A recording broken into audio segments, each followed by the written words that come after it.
selalu ada bagiku, sebab Kau Bapakku, Bapa yang kekal.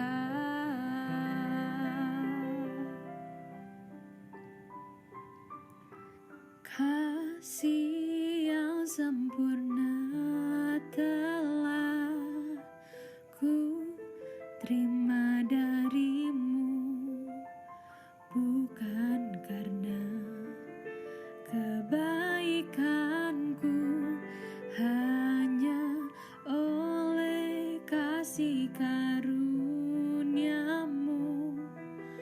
Kau pulihkan aku, layakkanku untuk dapat memanggilmu Bapa.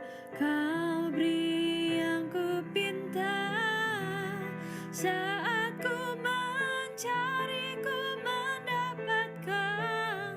Ku ketuk pintumu dan Kau bukakan, sebab Kau Bapakku, Bapa yang kekal. Takkan Kau biarkan aku melangkah hanya sendirian. Kau selalu ada bagiku, sebab Kau Bapakku, Bapa yang kekal. Sebab Kau Bapakku, Bapa yang kekal.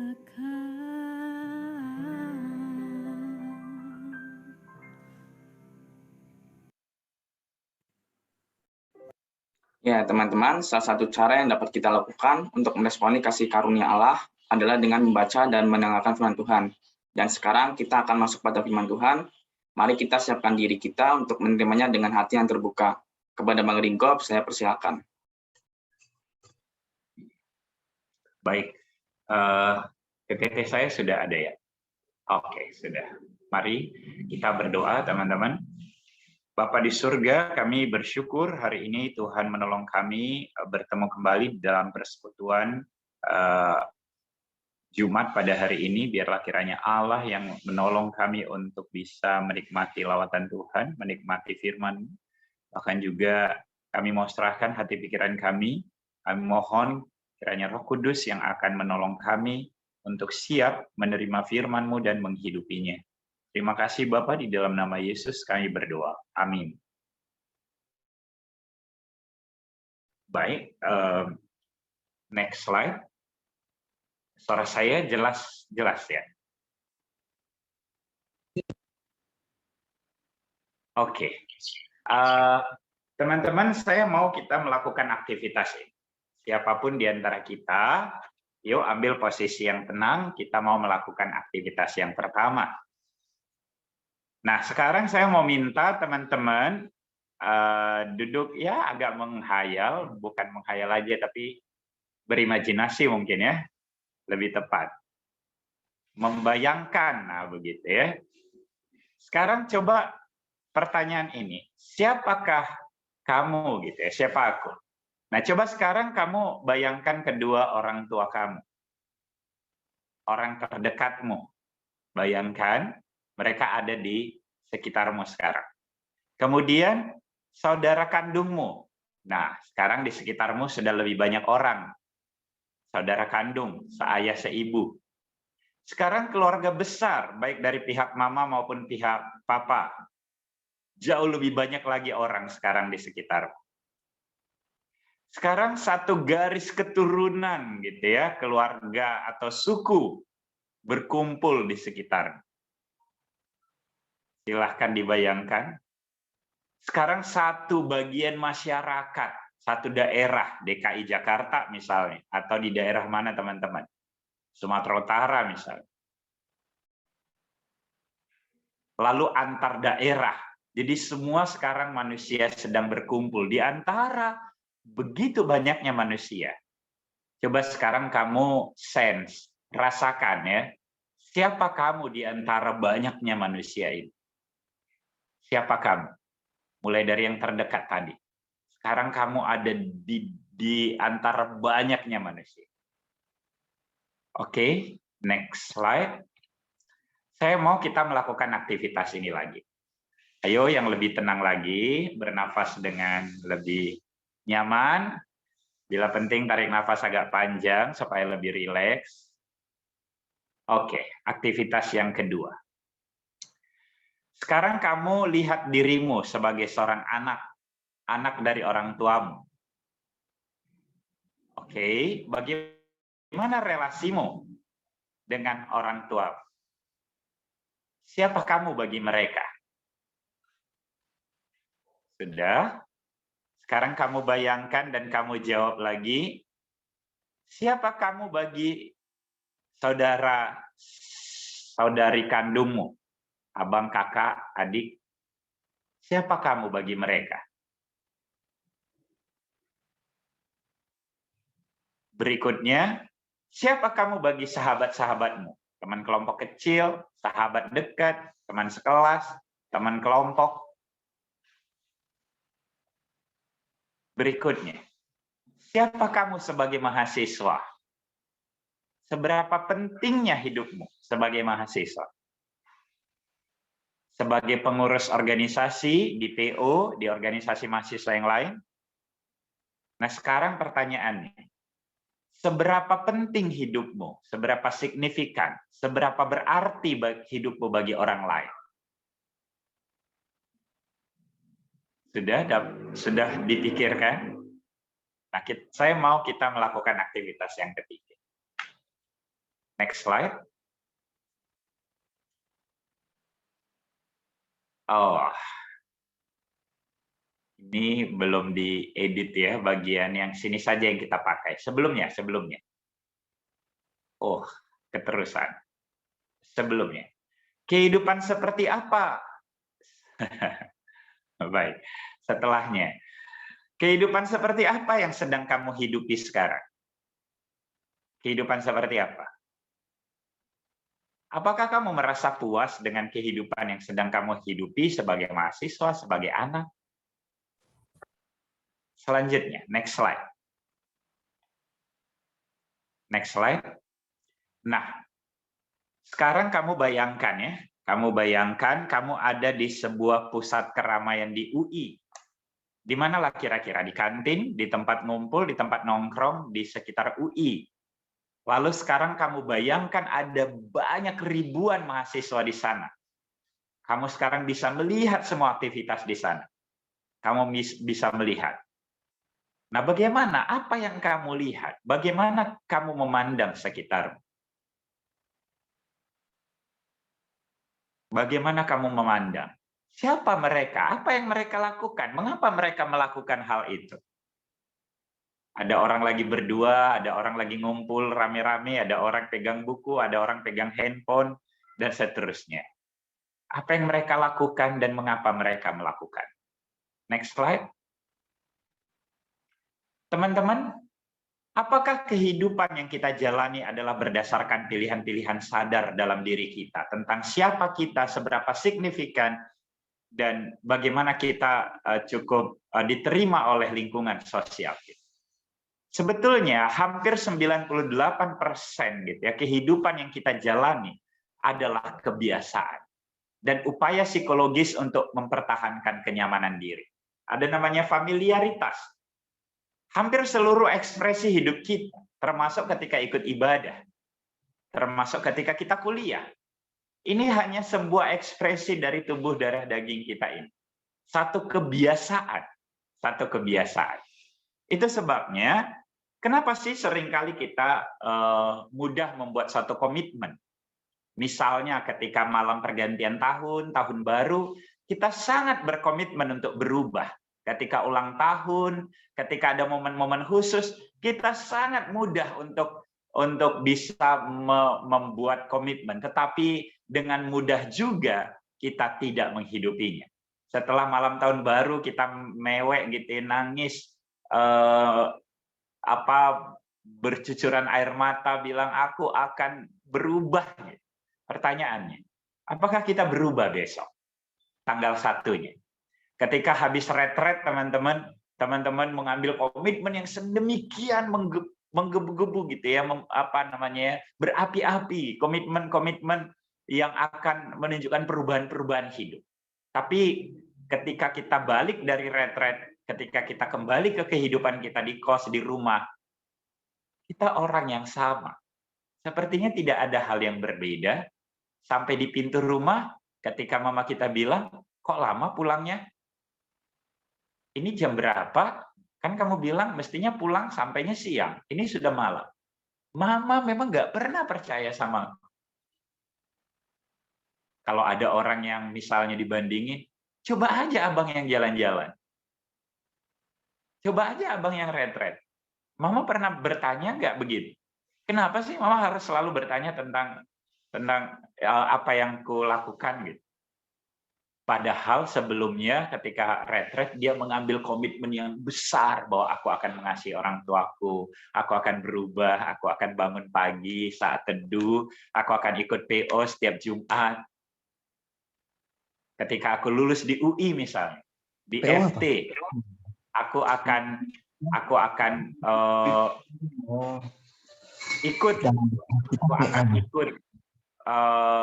persekutuan, aku akan ikut kelompok, aku akan belajar dengan tekun, aku akan melakukan banyak hal, gitu ya, banyak hal yang positif. Tetapi ketika kita sudah masuk menjadi mahasiswa-mahasiswi, apa yang kita jalani tidak lebih sama seperti kita menjalani masa-masa SMP. Sebetulnya siapa kita? Bagaimana kita menghidupi kehidupan kita? Apakah kehidupan yang kita hidupi adalah satu kehidupan yang bermakna?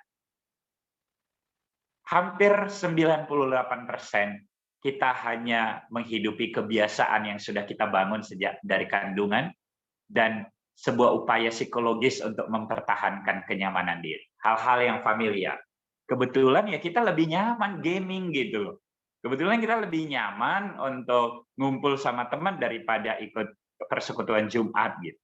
Kebetulan kita lebih nyaman untuk menghabiskan banyak waktu di sosial media daripada kita bercengkrama dengan keluarga, dengan orang tua, dengan adik kakak.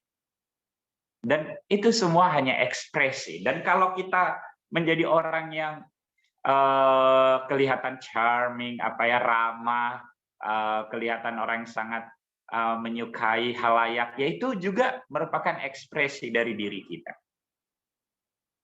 Kita bukan mengambil pilihan secara sadar bahwa kita sedang menghidupi satu kehidupan yang berkenan kepada Tuhan. Karena itu hari ini kita mau belajar, teman-teman. Yuk, di slide berikutnya kita akan belajar dari Efesus pasal yang ketiga. Mari kita membuka Efesus pasal yang ketiga, ayat 1 sampai 21. Sudah dapat?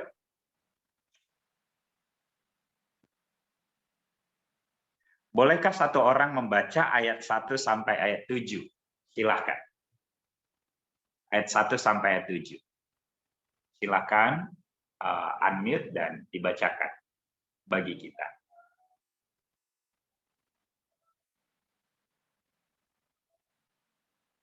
Efesus 3 ayat 1 sampai ayat 7 saja, tapi nanti kita akan lihat keseluruhan. Silakan teman-teman, ada yang mau membacakan untuk kita? Oke Bang, saya boleh Bang. Ya, silakan. Efesus 3 ayat 1 sampai 7 ya. Rahasia panggilan orang-orang bukan Yahudi. Ayat pertama, itulah sebabnya aku ini Paulus, orang yang dipenjarakan karena Kristus Yesus untuk kamu, orang-orang yang tidak mengenal Allah. Yang kedua, memang kamu telah mendengar tentang tugas penyelenggaraan kasih karunia Allah yang dipercayakan kepadaku karena kamu. Ayat yang ketiga, yaitu bagaimana rahasianya dinyatakan kepadaku dengan wahyu seperti yang telah kutulis di atas dengan singkat. Ayat yang keempat, apabila kamu membacanya, kamu dapat mengetahui daripadanya pengertianku akan rahasia Kristus. Ayat yang kelima, yang pada angkatan-angkatan dahulu tidak diberitakan kepada anak-anak manusia, tetapi yang sekarang dinyatakan di dalam roh kepada rasul-rasul dan nabi-nabinya yang kudus. Ayat yang keenam, yaitu bahwa orang-orang bukan Yahudi, karena berita Injil, turut menjadi ahli-ahli waris dan anggota-anggota tubuh dan peserta dalam janji yang diberikan dalam Kristus Yesus. Ayat yang ketujuh, dari Injil itu aku telah menjadi pelayannya menurut pemberian kasih karunia Allah yang dianugerahkan kepadaku sesuai dengan pengerjaan kuasanya. Baik. Next slide, teman-teman. Kalau kita baca nanti seterusnya ayat 1 sampai ayat ke-21, saya mau membukakan konteks di mana Paulus menuliskan surat ini kepada Efesus, gitu ya. Sekarang kita belajar dulu konteksnya. Ada konteks sosial. Bagaimana kehidupan sosial di sana, gitu ya.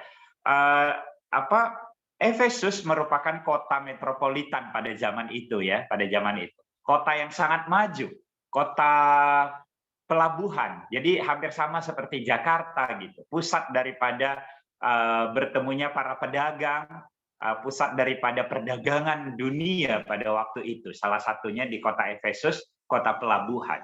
Sehingga kehidupan sosialnya adalah kehidupan masyarakat yang sangat sangat maju ya, sangat maju, dan ada banyak tempat-tempat hiburan di sana. Ada banyak tempat hiburan. Kebutuhan akan hiburan itu merupakan kebutuhan dari sebuah kota yang berkembang, begitu ya. Sehingga ada banyak tempat hiburan. Ketika banyak tempat hiburan, bagaimana kondisi sosial, bagaimana kondisi moral sosial masyarakat di sana? Bisa kita bayangkan gitu ya. Sekaligus juga kondisi spiritual, pusat penyembahan keagamaan di sana adalah Dewi Artemis. Dewi Artemis merupakan dewi kesuburan, dan penyembahan kepada Dewi Artemis itu juga menggerakkan ekonomi ketika itu. Dan satu hal, penyembahan kepada Dewi Artemis sebagai dewi kesuburan disertai dengan tindakan prostitusi secara agama gitu ya, prostitusi. Jadi ada banyak pelayan-pelayan para perempuan di tempat penyembahan Dewi Artemis itu, dan banyak orang menyembah ke sana juga sekaligus meyakini sebagai bentuk spiritualitas mereka melakukan prostitusi di sana gitu ya. Kemudian kondisi politik kota Efesus ketika sekitar tahun 60 surat ini dikirimkan oleh Paulus kepada jemaat Efesus. Sebetulnya kota Efesus sebagai ibu kota provinsi Asia dari kerajaan atau kekaisaran Roma sedang mengalami kegoncangan gitu ya, sedang mengalami kegoncangan.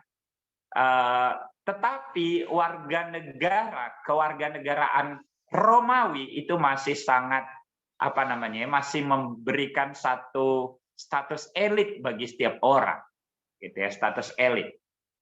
Nah, teman-teman, ada perbedaan kewarganegaraan sehingga mulai muncul gerakan kemurnian. Kalau kita baca nanti di dalam kitab 1 Timotius itu surat Paulus kepada Timotius, di mana Timotius sedang melayani di Efesus. Jadi ini konteksnya hampir sama, walaupun ini ada rentang waktu, tetapi kita bisa melihat apa yang terjadi dengan jemaat Efesus.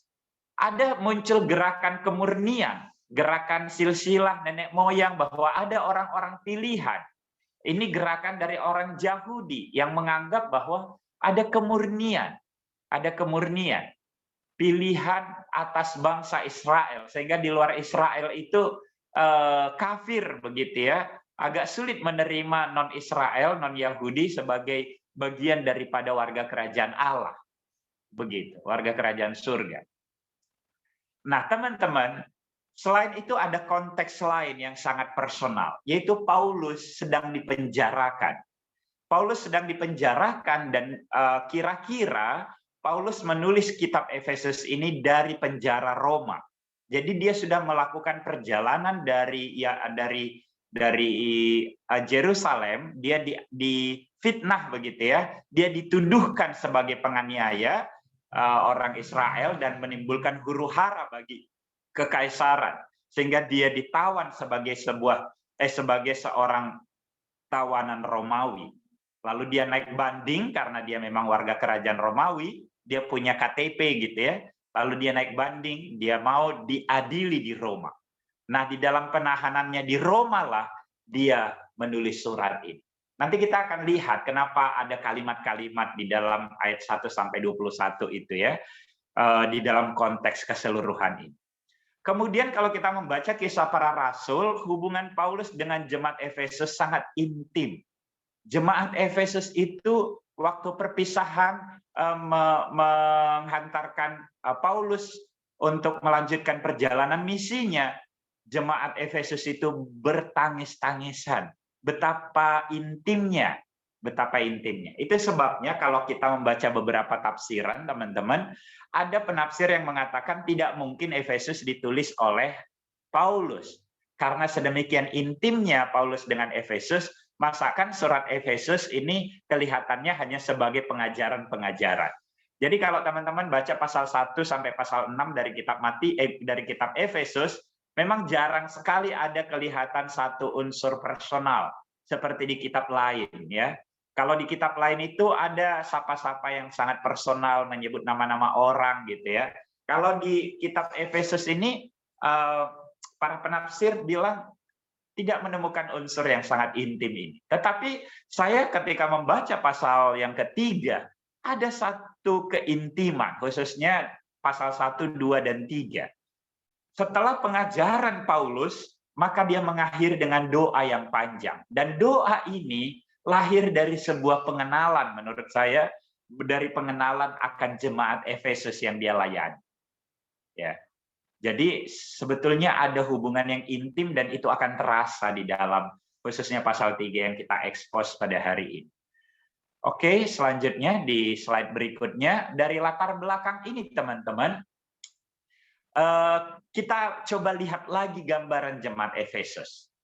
Jemaat Efesus digambarkan oleh Paulus di pasal yang kedua, ayat yang pertama, kamu dahulu sudah mati karena dosa dan pelanggaran. Jelas mereka disebut bangsa yang tidak mengenal Allah, mati karena dosa dan pelanggaran. Mengikuti penguasa kerajaan angkasa. Jadi kita sense tadi ya, penyembahan berhala yang sangat marak, khususnya penyembahan Dewi Artemis di sana. Sehingga ketika Paulus melayani selama 3 tahun di jemaat Efesus, kita baca di Kisah Para Rasul, itu pengaruh Paulus menjadi sedemikian besar sehingga tadi yang saya sebut perekonomian goncang karena penjualan patung-patung Dewi Artemis itu jadi nggak laku gitu ya. Jadi betapa sebetulnya kondisi jemaat Efesus itu ada penyembahan berhala yang sedemikian kuat di sana. Sehingga ketika banyak orang bertobat itu menjadi goncang. Nah teman-teman, warga dikatakan di pasal yang kedua ayat yang ke-11 sampai 22, jemaat Efesus adalah orang-orang yang tidak termasuk kewarganegaraan Israel dan mendapat bagian dalam pengharapan. Jelas pengharapan yang dimaksud adalah pengharapan di dalam keselamatan yang sudah dinubuatkan di Perjanjian Lama gitu ya. Kemudian juga dikatakan jauh dari Tuhan. Kata jauh di sini tidak hanya sekedar menunjukkan bahwa mereka itu tidak mengenal Allah. Kata jauh di sini adalah satu kondisi manusia yang betul-betul tidak terhubung dengan Allah. Nah, secara teologis di dalam Perjanjian Lama, apa yang paling ditakuti oleh bangsa Israel atau orang Yahudi adalah terpisah dari Allah. Apa yang paling membuat Yunus berduka ketika dia tenggelam di lautan setelah dibuang? Dia bilang bahwa aku semakin terlempar jauh dari hadapanmu. Jadi jauh dari Tuhan, suatu kondisi manusia yang tidak terhubung dengan Allah, yang berarti manusia sebetulnya sia-sia. Next slide, teman-teman. Karena itu, apa yang dimaksud oleh Paulus di sini? Mari kita lihat. Itulah sebabnya aku ini Paulus, orang yang dipenjarakan karena Kristus Yesus untuk kamu orang yang tidak mengenal Allah. Semua kondisi tadi itu menunjukkan orang tidak mengenal Allah. Ya. Memang kamu telah mendengar tentang tugas penyelenggaraan kasih karunia Allah yang dipercayakan kepadaku karena kamu, yaitu bagaimana rahasianya Yesus. Rahasianya Yesus. Rahasia Yesus apa? Yang tidak disampaikan secara penuh kepada nabi-nabi sebelum kelahiran Yesus, dan yang sekarang sudah dinyatakan kepada nabi-nabi kepada rasul, yaitu kehadiran Kristus. Kehadiran Kristus membawa satu jalan keselamatan, bukan hanya bagi Israel, tetapi juga bagi non-Israel. Bukan hanya bagi Yahudi, tetapi non-Yahudi. Kelahiran Kristus memisahkan sejarah menjadi dua. Yohanes memulai kitabnya dengan pada mulanya sama seperti Kejadian, penulis kitab Kejadian memulai sejarah dunia ini dengan berkata, pada mulanya Allah menciptakan. Itulah awal mula sejarah. Tetapi kemudian bagi Yohanes, kelahiran Yesus memisahkan seluruh sejarah dunia, memisahkan waktu Masehi dan sebelum Masehi, masa Kristus dan sebelum Kristus, memisahkan sejarah dunia, memisahkan kelompok, dan semua ini menjadi pemisahan di antara dua, termasuk manusia, memisahkan manusia lama dan manusia baru.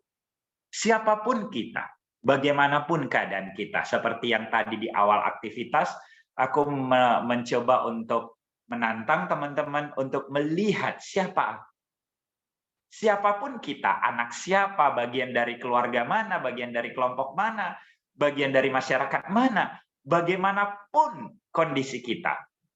Apakah kita berarti, apakah kita penting bagi orang lain, apakah kita diterima atau ditolak.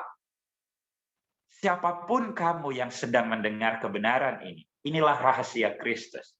Bahwa ada pemisahan antara manusia lama dan manusia baru. Dan untuk rahasia Kristus inilah Paulus dipanggil. Panggilan ini pun merupakan kasih karunia.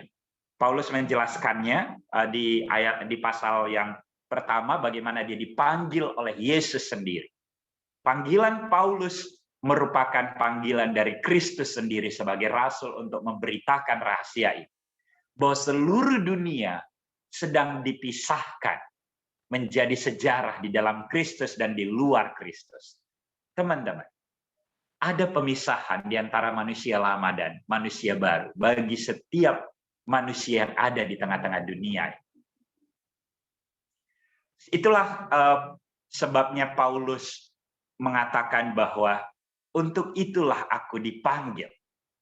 Ada satu bukan sekedar keyakinan, tapi legitimasi kerasulan Kristus, kerasulan Paulus yang ditentukan oleh Kristus sendiri bagi dunia.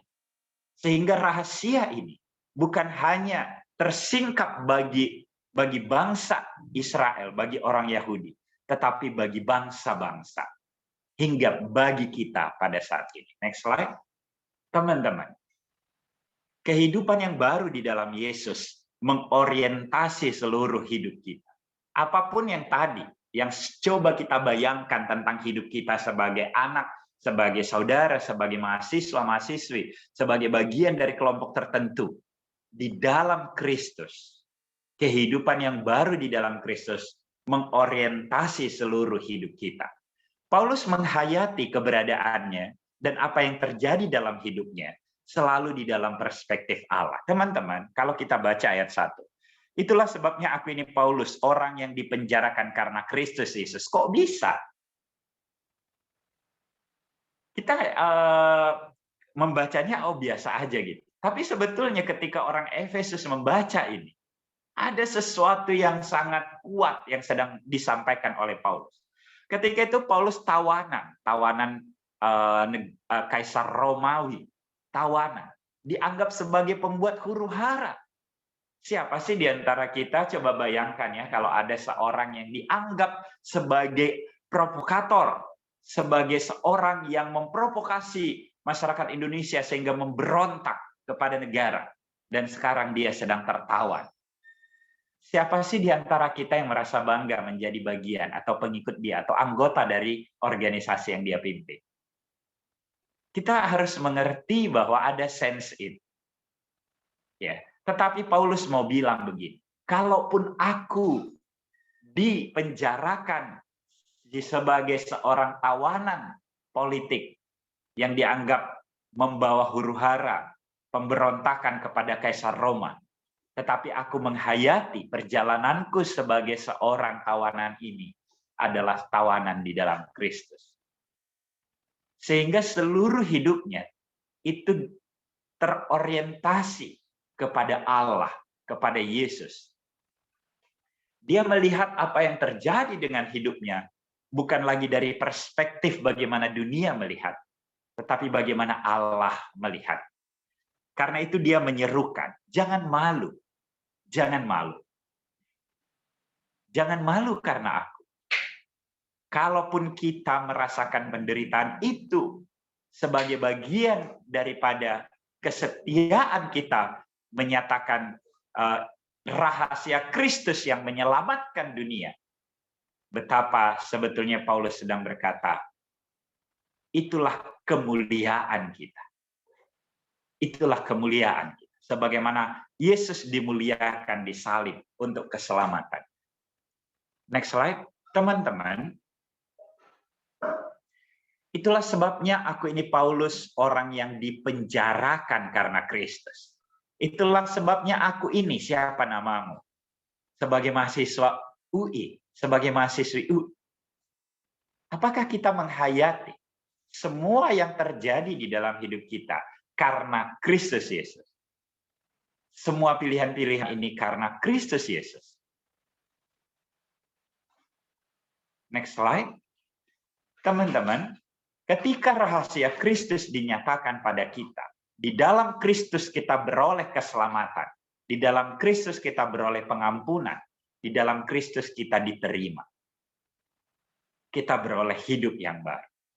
Sehingga manusia di dalam diri kita, memang kita masih hidup di dalam tubuh darah daging yang berdosa, yang sudah punya pola-pola, yang pola-pola yang mengorientasi kita hanya untuk sekedar menjaga rasa aman, menjaga rasa nyaman, sesuatu yang familiar dengan kondisi-kondisi psikologis kita. Sesuatu yang sudah menjadi sebuah kebiasaan. Paulus sadar betul. Di dalam kitab Roma, Paulus menulis di dalam pasal yang ke-7 ke-8, di dalam tubuh darah dagingku ini ada hukum dosa dan ada hukum kasih. Kita memang masih hidup dalam tubuh darah daging yang berdosa, yang punya orientasi, punya pola emosi, punya kehendak, punya keinginan, punya pola pikir, punya pola mood gitu ya, yang sudah terbiasa sejak kita lahir. Tetapi di dalam Kristus kita beroleh hidup yang baru. Aku bukan lagi hidup sebagai diriku, tetapi Kristus yang hidup di dalam aku. Ini mengorientasi seluruh hidup kita sebagai manusia baru. Kita bukan hanya menerima status, tetapi betul-betul menerima hidup yang diubahkan oleh kuasa Allah yang bekerja dalam diri setiap orang percaya. Ada kuasa yang bekerja. Untuk itulah kita beroleh keberanian untuk datang masuk kepada Allah. Untuk masuk, untuk datang kepada Allah. Karena apa? Karena kita diperlayakkan oleh kasih karunia di dalam Kristus. Itulah rahasianya. Itulah sebabnya di dalam Matius diceritakan ya, di dalam Injil Sinoptik ketika Yesus mati di pukul 3 itu terjadilah gempa, lalu terbelahlah bait Allah. Selama ini orang Israel membagi kehidupan spiritualitas Maha Kudus-Kudus dan altar, bahkan di pelataran. Di luar pelataran ada orang miskin, di luar orang miskin, di luar daerah gitu ya. Ada orang-orang yang dianggap najis, orang sakit dan seterusnya.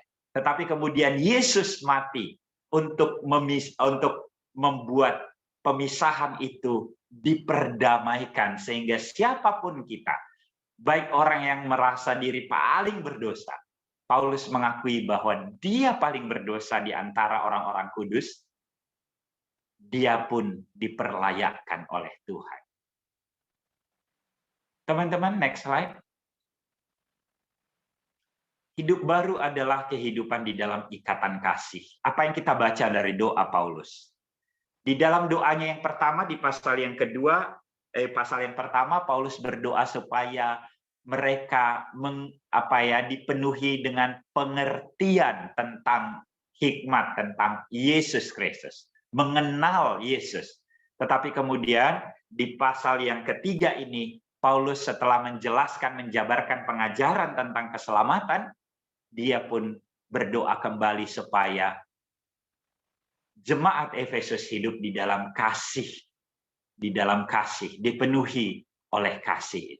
Doa Paulus menunjukkan kerinduannya atas kehidupan jemaat sebagai umat Tuhan, memiliki relasi yang hidup di dalam kasih dan damai sejahtera Allah, Mereka bukan hanya mendapat status sebagai anak Allah. Rahasia ini bukan hanya sekedar bahwa kita ini di-convert dari orang Efesus gitu ya, dari penyembah Dewi Artemis misalnya menjadi penyembah Allah di dalam agama Yahudi, bukan.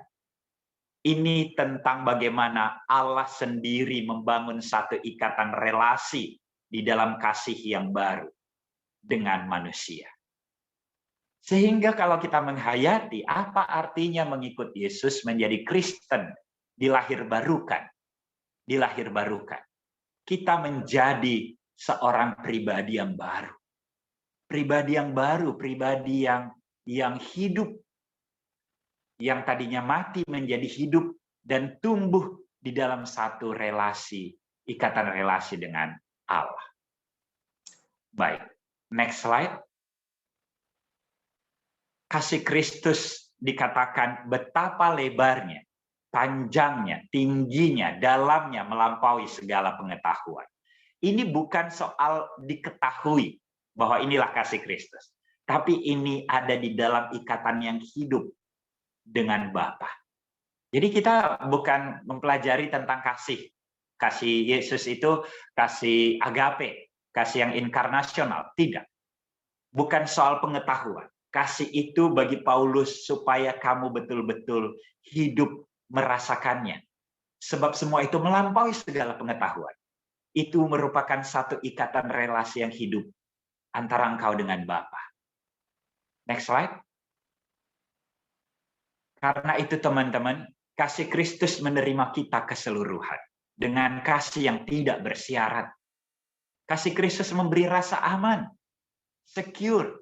Sehingga seberapapun kita insecure, hidup dibanding-bandingkan, hidup di dalam satu kecemasan, hidup di dalam rasa ketakutan, di dalam relasi yang takut dengan orang lain. Di dalam Kristus, menurut kitab Efesus, kita menerima rasa aman. Kita secure, kita aman di dalam Kristus. Karena apa? Karena semua dosa kita, pelanggaran kita telah diampuni. Kita diterima di dalam kasih Kristus. Dengan kasih yang tidak bersyarat, unconditional love. Kasih Kristus juga menjadikan kita berarti, signifikan. Kalaupun kita tadi ngerasa seberapa penting kamu bagi orang-orang di sekitarmu, rasa-rasanya kita nggak penting. Tapi di hadapan Tuhan, kita signifikan dengan memberi tujuan dan makna hidup. Hidup yang kamu jalani, bukan lagi hidup seperti yang disampaikan oleh dunia ini. Kalau dunia ini selama ini mengatakan bahwa engkau bodoh, engkau tidak berarti, engkau tidak penting, engkau tidak bisa diterima, bahwa engkau tidak terlalu layak, bahwa engkau seorang yang buruk, apapun. Hidup kita bukan lagi apa yang diprogramkan dunia sebagai self-image di dalam pikiran kita. Hidup kita sekarang ada di dalam identitas yang baru. Rahasia Kristus menerima bagian diri kita keseluruhan. Dan kita menjadi anak-anak Allah. Dipersatukan dengan umat kepunyaan Allah. Menjadi bagian dari warga kerajaan surga. Next slide. Teman-teman. Kita dapat membuat keputusan sesuai dengan tujuan dan prioritas hidup. Bukan sebagai ekspresi tubuh darah daging. Tetapi karena hidup di dalam kasih Yesus dan digerakkan oleh kasih. Kenapa sedikit sekali yang datang PO? Persekutuan Jumat ini. Kenapa kita malas saat teduh? Kenapa doa-doa kita tidak berasa hidup? Pertanyaannya, apakah seluruh hidup kita jalani sebagai pilihan-pilihan yang digerakkan oleh kasih kepada Kristus dan hidup di dalam kasih Kristus yang menerima kita apa adanya? Next slide. Sebagai sebuah respon atas rahasia Kristus. Hidup dalam ikatan kasih atau relasi yang hidup bersama Bapa. Hidup sesuai dengan status. Hidup sesuai dengan status yang baru. Menyesuaikan diri dengan seluruh kebenaran. Dan meneruskan berita Injil itu. Rahasia yang sudah kita terima itu, kita teruskan. Teman-teman, sebelum saya menutup, kata rahasia di sana dari bahasa aslinya tidak menunjukkan sebuah kondisi di mana hanya orang-orang tertentu yang diberikan itu. Karena sebetulnya Paulus menggunakan kata rahasia di sana di dalam pengertian satu rahasia misterion yang sudah diungkapkan Allah dan itu terbuka bagi siapa saja yang mau mempelajarinya. Karena pada waktu itu tadi nggak saya bukakan di pendahuluan, kalau kita baca sekitar 1 Timotius di gereja Efesus ada gerakan lain. Selain gerakan kemurnian, ada gerakan gnostik. Gerakan gnostik itu meyakini hanya orang-orang tertentu saja yang disingkapkan pengetahuan akan kebenaran. Tapi bagi Paulus dijelaskan, ada rahasia yang disingkapkan bagi setiap kita. Bagi setiap kita. Ketika kita mengerti kebenaran ini, kita responi, kita pun diselamatkan. Next slide. Lantas, bagaimana kita mengaplikasikannya? Apakah ada dosa yang menghalangi kita untuk berelasi dengan Allah? Atau lebih mendasar, apakah kita semua sudah menjadi orang-orang yang berpindah dari manusia lama menjadi manusia baru? Manusia lama itu pasti mati karena dosa pelanggaran. Tetapi manusia baru beroleh keselamatan. Adakah di antara kita yang merasa belum? Maukah engkau menerima Kristus pada hari ini? Meresponi akan berita Injil ini? Yang kedua, apakah kita menyerahkan diri sepenuhnya dalam agenda Allah sehingga kita senantiasa menghidupi kebenaran? Atau kita masih menghidupi agenda-agenda yang disampaikan oleh dunia ini pada kita. Sehingga seluruh hidup kita hanya untuk mencari rasa aman, mencari kesignifikanan, mencari penerimaan dari orang-orang. Dan semua itu tidak akan pernah mungkin diberikan oleh dunia ini. Dunia ini tidak akan pernah bisa memberikan kebutuhan itu. Karena kebutuhan itu hanya bisa diberikan di dalam kasih Kristus yang menerima kita. Maukah kita pada hari ini untuk menyerahkan seluruh agenda hidup kita sesuai dengan kebenaran? Sehingga kita senantiasa menyesuaikan. Kita ikut persekutuan Jumat, kita melakukan persekutuan pribadi, kita melakukan satu kehidupan doa secara pribadi, kita beribadah, kita melakukan studi kita bertanggung jawab mengerjakan tugas-tugas yang diberikan dosen. Semua itu berdasarkan orientasi hidup yang sudah diorientasikan kepada Kristus. Yang terakhir, apakah kita melihat besarnya rahasia Kristus yang kita terima, sehingga kita tergerak untuk membagikannya? Siapa orang-orang di sekitarmu, keluargamu, orang tuamu? Apakah mereka sudah diselamatkan? Apakah mereka sudah berpindah dari manusia lama kepada manusia baru? Apakah mereka hanya sebagai orang Kristen, beragama? Atau mereka sudah sungguh-sungguh meresponi rahasia yang sudah disingkapkan di dalam Kristus? Bagaimana mereka akan meresponinya kalau tidak ada yang membagikan? Maukah kita membagikan terhadap teman kelompok kita, kelompok belajar gitu ya, teman-teman nongkrong kita, orang terdekat kita bahkan. Maukah kita membagikan? Maukah kita supaya mereka melihat besarnya rahasia Kristus yang kita terima? Mari kita mengambil waktu untuk merefleksi.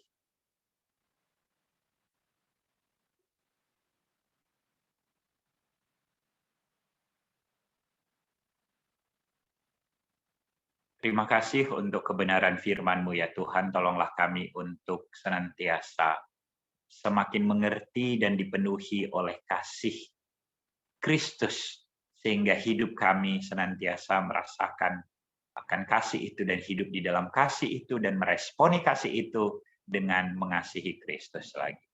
Terima kasih Bapa, di dalam nama Yesus kami berdoa. Amin. Saya serahkan kepada MC.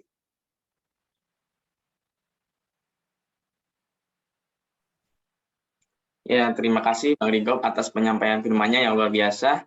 Tadi disampaikan bahwa kita perlu menemukan siapa diri kita dalam penyingkapan misteri Allah, di mana misteri atau rahasia Allah di sini adalah lahirnya Kristus yang memisahkan manusia lama dengan manusia baru. Dan rahasia ini juga berlaku untuk setiap orang, bukan hanya untuk orang Yahudi. Kita juga telah sama-sama mendengar dan belajar mengenai betapa lebarnya, panjangnya, dan tingginya dan dalamnya kasih Allah kepada kita. Oleh karena itu, kita perlu memahaminya dengan pimpin Roh Kudus agar dipenuhi oleh kepenuhan Allah. Teman-teman, untuk meresponi firman ini, mari kita mengangkat satu lagu pujian setinggi-tingginya langit dengan penuh rasa syukur.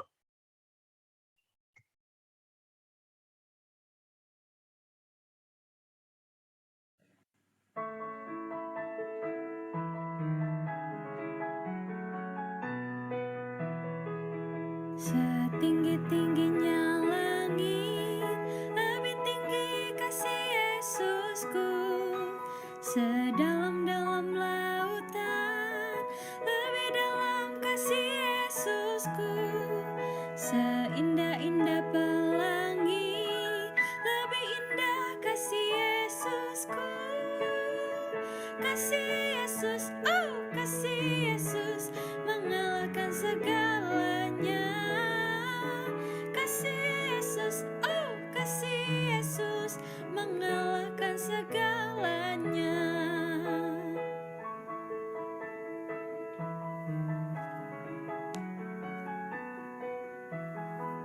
Setinggi-tingginya langit, lebih tinggi kasih Yesusku. Sedalam-dalam lautan, lebih dalam kasih Yesusku. Seindah-indah pelangi, lebih indah kasih Yesusku. Kasih Yesus, oh kasih Yesus, mengalahkan segalanya. Kasih Yesus, oh kasih Yesus, mengalahkan segalanya.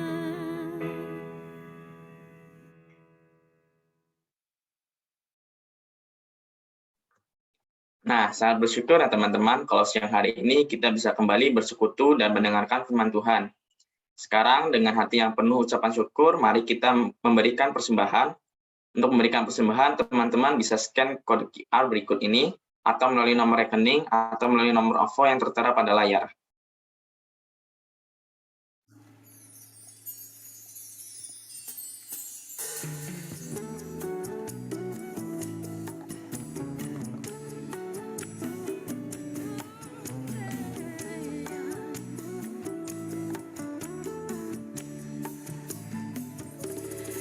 Aku ingin selalu berada di hadirat-Mu.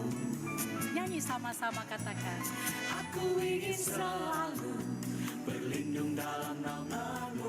Boleh rentangkan sayap Raja Wali-Mu bersama katakan. Di bawah kepak sayap-Mu, Kau bawaku terbang tinggi, melintasi langit biru, bagaikan Raja Wali. Aku ingin selalu, oh aku ingin selalu berada di hadirat-Mu. Itu rinduku. Aku ingin selalu berlindung dalam naungan-Mu. Di bawah kepak sayap-Mu, Kau bawaku terbang tinggi, melintasi langit biru, bagaikan Raja Wali. Semuanya rentangkan lebar-lebar sayap-Mu, bagai Raja Wali, melintasi bagai Raja Wali, melintasi oh, di bawah kepak sayap-Mu, Kau bawaku melintasi langit biru, bagaikan Raja Wali. Nyatakan lagi.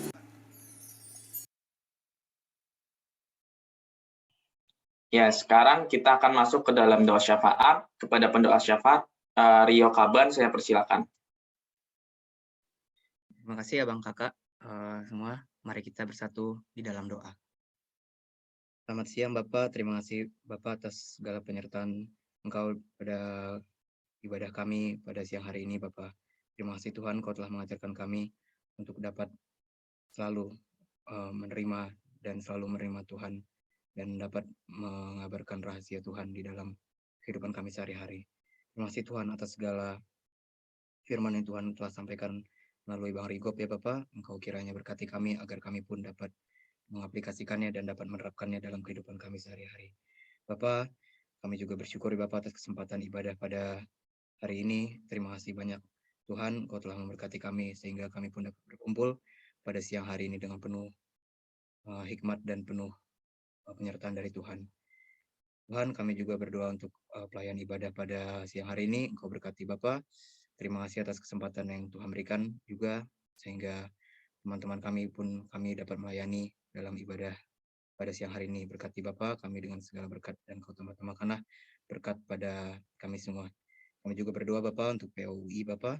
Kiranya Tuhan berkati Persekutuan Ekumene Universitas Indonesia ini Bapa, dan semua anggota dan jemaatnya Tuhan berkati Bapa. Dan berkatilah kami dalam setiap keseharian kami dan aktivitas kami dalam kehidupan kami sehari-hari.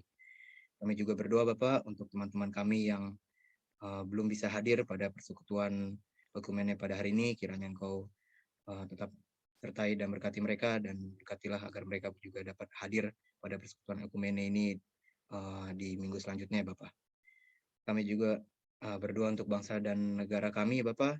Kami berdoa untuk pemerintah kami, urapi semua yang terlibat dalam pemerintahan. Tuhan urapi agar Kau berikan hikmat bijaksanaan, dan berkatilah agar mereka pun dapat menjalankan tugasnya dengan baik ya Bapak, seluruh dan kehendak Tuhan. Kami juga berdoa untuk persembahan yang sudah kami kumpulkan ya Bapak, dan akan kami kumpulkan. Berkati Bapak agar semuanya ini menjadi berkat untuk memuliakan nama Tuhan dalam persekutuan ekumene ini. Adapun juga Tuhan pokok-pokok doa yang akan kami doakan.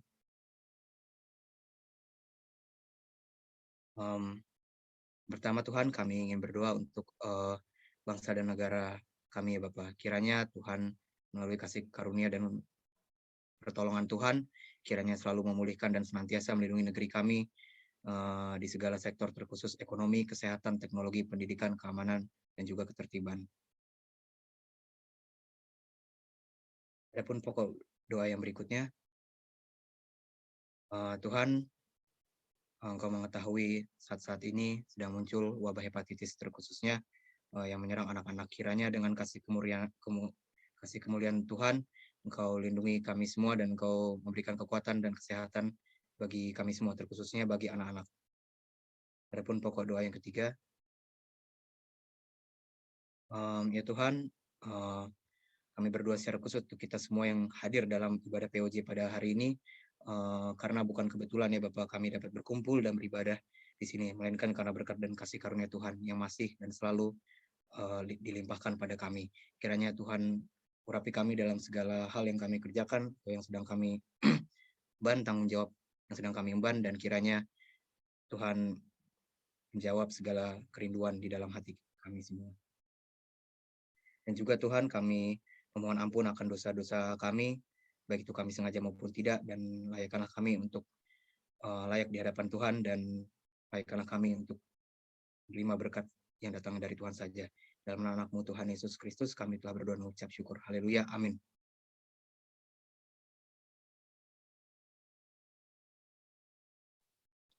Ya, kita akan menutup ibadah POJ hari ini di dalam doa. Kepada Bang Rikob, saya persilahkan. Baik, mari kita kembali berdoa. Tuhan, kami hampiri Engkau pada siang ini, sungguh bersyukur untuk semua acara persekutuan Jumat pada hari ini. Bersyukur untuk setiap pujian, doa, bahkan kebenaran firman-Mu. Kiranya Allah yang akan terus menolong kami untuk menghidupi akan kebenaran firman-Mu. Tolonglah setiap anak-anak-Mu, pengurus, supaya senantiasa tetap bersukacita dan lebih lagi melayani Tuhan. Kami mau berdoa, biarlah kiranya kami senantiasa mulai hidup di dalam satu kehidupan yang terorientasi kepada Kristus. Terpujilah Engkau ya Allah, di dalam Kristus Yesus kami bersyukur mengakhiri akan persekutuan ini. Amin. Ya, selanjutnya kita akan mendengarkan warta jemaat untuk minggu ini. Kepada pewarta Matthew, saya persilakan.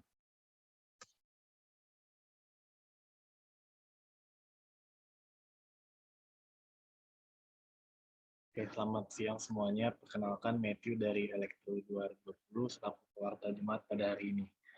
Yang pertama, kami ingin mengucapkan terima kasih untuk pembicara, yaitu Bang Rigo, kemudian MC, Yosi, Singer, Fania, pemusik Lauren, Slider, Olivia, Andosia, Rio, dan pewarta Matthew saya sendiri. Kiranya pelayanan teman-teman dapat hanya dipersembahkan hanya untuk kemuliaan nama Tuhan saja. Tuhan Yesus memberkati teman-teman semua. Next. Dan jangan lupa teman-teman untuk mengisi bolang absensi POJ pada hari ini di bit.ly/POJ-. Next. Nah, kemudian kami juga selaku pengurus POFTUI ingin mengucapkan happy birthday atau selamat ulang tahun bagi teman-teman semua. Dari Kak Kireina, Kak Ade, Kak Rianson, Kak Ragil, Kak Adam, Kak Betseba, Kak Ivander, Kak Jusia, kemudian Alvin, Messi, Reynold, Beatrix, Tio, Kevin, Aglestin, Gabriela, Axel, Tatian. Kiranya di ulang tahun sekarang ini teman-teman dapat lebih dewasa dan lebih dekat dengan Tuhan. Selamat ulang tahun teman-teman semua. Nah, jangan lupa ini adalah sosial media dari PFT sendiri. Boleh di follow semuanya agar tidak ketinggalan info-info tentang PFTUI. Next. Selamat hari Jumat teman-teman. Have a blessed week.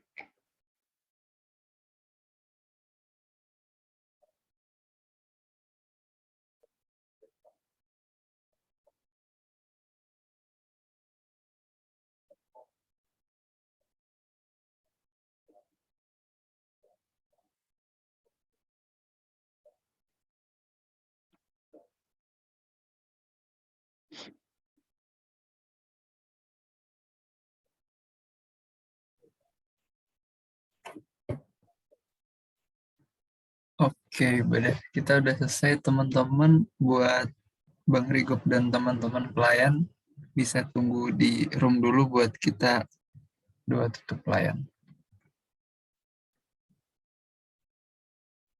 Oke, sebelumnya Bang Rigop ada yang mau didoakan, Bang? Ya, habis ini saya mau berangkat, mau melayani retret kampus USU ya, 2 hari, Sabtu dan Minggu. Jadi habis ini langsung berangkat naik kereta, karena aku di daerah Labuhan Batu namanya. Labuhan Batu itu satu kabupaten, sekitar 8 jam dari Medan gitu. Jadi ke Medan, baru ke tempat retret. Doakan supaya semua perjalanan lancar dan pelayanan lancar. Thank you ya teman-teman. Oke, Bang. Oke. Sudah, kalau gitu Bang Rigop, teman-teman semua, mari kita bersatu dalam doa. Bapa dalam surga, terima kasih Bapak atas segala berkat dan firman Bapak kepada kami sampai saat ini. Terima kasih juga Bapak atas penyertaan-Mu Bapak dalam POJ kami pada hari ini. Terima kasih atas kelancaran yang telah Kau berikan. Terima kasih atas semuanya Bapak. Dan POJ kami dapat berjalan dengan baik pada hari ini Bapak. Bapak, kalau sekarang kami ingin berdoa juga Bapak untuk Bang Rigop yang sebentar lagi akan berangkat untuk melayani retret Bapak.